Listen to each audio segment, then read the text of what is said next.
On the bed. Up.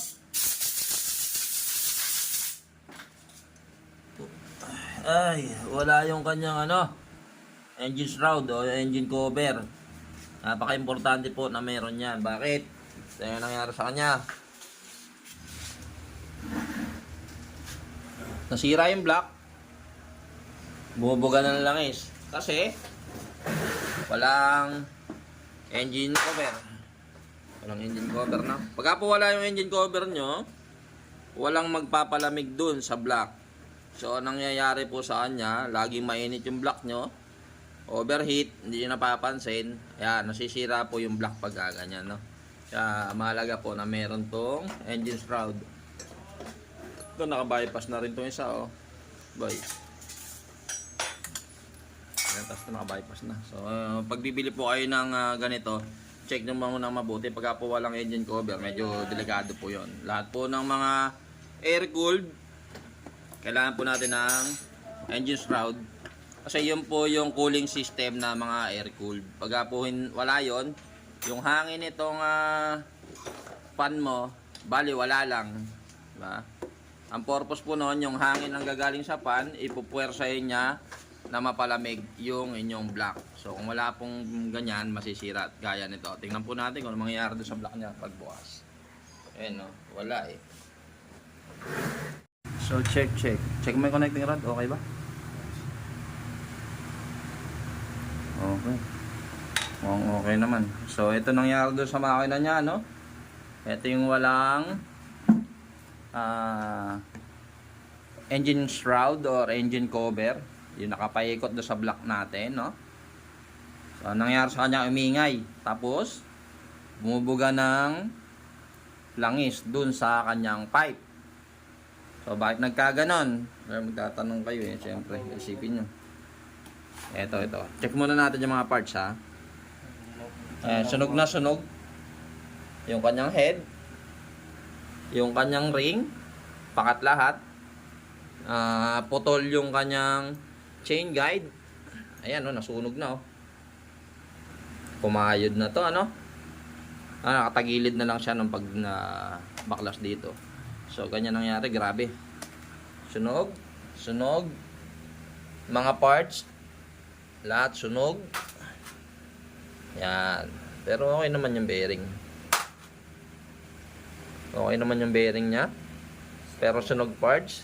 So, dalawang pwedeng pagmulan kung bakit nagkaganon. Additional, siguro. Pero hindi. Ayun, ang dami naman lang siya. Madalang mag-change oil, pero hindi. Maganda naman yung langis, Dami ng langis. Okay naman yung langis. So, talagang nag-o-overheat lang. Yun yung problema niya.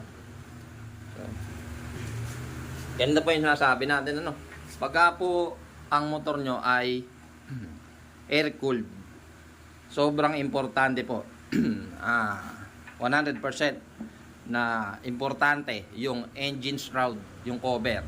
Bakit? Kasi po, yung hangin na galing dito sa fan, kaya po may fan yan, hindi po yan para dito lang, Yung hangin po ay iikot mula dito, papunta dito sa block. Yung hangin dito, pinapuwersa niyang bugahan ng hangin yung block natin para lumamig. So, yun po yung papalamig sa makina. Ngayon, pa siya, anong tendency nung pagka hindi lumamig yung makina mo, mag-overheat. Ganito mangyayari, nasira po yung mga parts, Tingnan nyo yung piston niya, basag.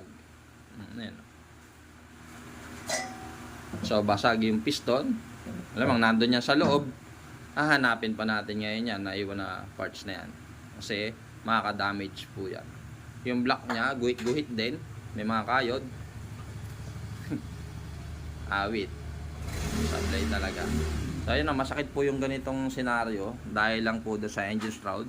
So, may nangyari na rin kami ganitong issue doon sa isang customer namin na wala yung kalahati. So, ayaw maniwala, So, sinasabi nila lagi, bakit yung Wave? Bakit yung Raider? Bakit wala naman yung mga engine cover? Wala naman ganon-ganon. Kasi po yon ay underbone. Ang head po nun at saka yung block ay nandito sa harap. So, yung hangin na pag tumatakbo ka, yun yung humahampas doon sa block mo. Ito po kasi nakatago, Nakatago po yung makina natin, nakatago yung block, yung head. Kaya hindi po nahanginan pagka nananakbo ka na. So dito lang nanggagaling talaga yung hangin natin sa air cool, no? So ayun po, importante po yon. So ito medyo gastos do sa may-ari. Yung budget niya kakapusit.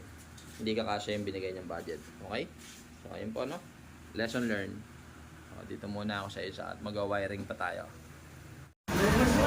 Okay.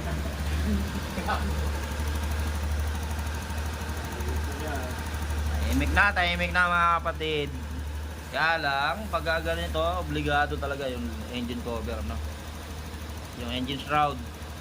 So, pansamantala habang wala, hindi niya to pwedeng ilayo. Break-in lang muna pag ganyan. Hanggang sa makakabili muna tayo ng engine shroud. Ang importante, tahimik na yung motor niya. Okay na, goods na to, boss. Walang busina. Okay, so may problema pa yung kanyang socket, ayan, oh. Napalitan na yan. Pero tahimik, oh. Maandar yan.